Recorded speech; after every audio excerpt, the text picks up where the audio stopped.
दुनिया भर में 180 विकल्पों पर करीब इस वक्त काम चल रहा है और अलग अलग रिसर्च में सकारात्मक नतीजे भी सामने आ रहे हैं। लेकिन सवाल यह है कि बिना कोरोना के एंटीबॉडीज कैसे हो सकती हैं।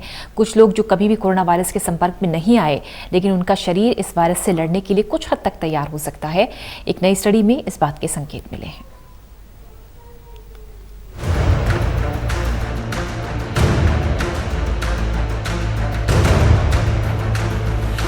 कोरोना वायरस का प्रकोप बढ़ता जा रहा है। दुनिया भर में 1,75,00,000 से ज्यादा लोग इस वायरस से प्रभावित हैं। भारत में ये आंकड़ा 17 लाख से ज्यादा हो चुका है। अब हर 24 घंटे में 50,000 से ज्यादा केस सामने आ रही हैं। सिर्फ वैक्सीन ही एक इकलौता हथियार है जिससे इस वायरस का खात्मा किया जा सकता है। हालांकि जिन लोगों के शरीर में एंटीबॉडी बन रही है, वो लोग इस वायरस से जंग जीत रहे हैं। लेकिन इस बीच एक चौंकाने वाली रिपोर्ट सामने आई है।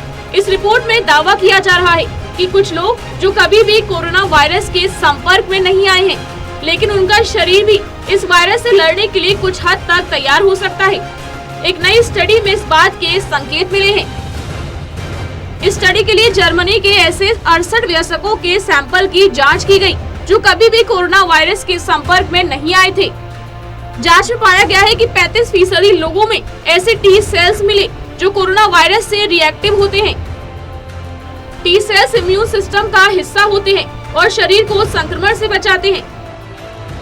35% लोगों में टी सेल रिएक्टिविटी मिलने के बाद ऐसा समझा जा रहा है कि इन लोगों का शरीर पहले कभी कोरोना जैसा ही संक्रमण का सामना कर चुका होगा। हो सकता है ये लोग पहले कोरोना वायरस फैमिली के किसी अन्य वायरस के संपर्क में आए होंगे, जिसकी वजह से इनके शरीर में टी सेल्स मौजूद हैं। एक अन्य स्टडी में देखा गया है कि 84% कोरोना मरीजों में टी सेल्स रिएक्टिव मिले हैं। हालांकि रिसर्चर्स का कहना है कि अभी ये पूरी तरह साफ नहीं हो पाया है कि पहले से मौजूद cross reactive T cells corona से बचाने में किस हद तक कारगर होते हैं। वहीं दूसरी ओर एक अन्य स्टडी के मुताबिक कोरोना की चपेट में आने वाले लोग अगर ये सोच रहे हैं कि उनके भीतर एंटीबॉडीज बन गई है और वो पूरी तरह से कोरोना से सुरक्षित है, तो ऐसा बिल्कुल नहीं है। संक्रमण की चपेट में आए हर व्यक्ति में एंटीबॉडीज बने, ऐसा होना जरूरी नहीं है। ब्रिटेन में ऐसे कई मामले सामने आ चुके हैं।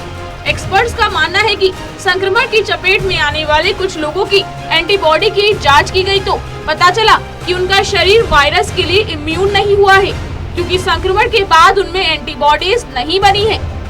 ऐसे में संक्रमण के बाद जिनमें एंटीबॉडीज नहीं बनी है, उनमें दोबारा संक्रमण की संभावना हो सकती है।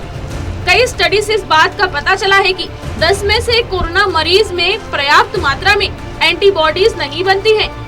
एक अन्य एक्सपर्ट के मुताबिक संक्रमित के ठीक होने के बाद एंटीबॉडीज बनने में कम से कम 50 दिन लग सकते हैं, लेकिन एंटीबॉडीज ही सब कुछ नहीं होती हैं। दूसरी कोशिकाओं का सक्रिय होना भी जरूरी है, जिसे मेमोरी सेल्स कहते हैं। Special desk, total news.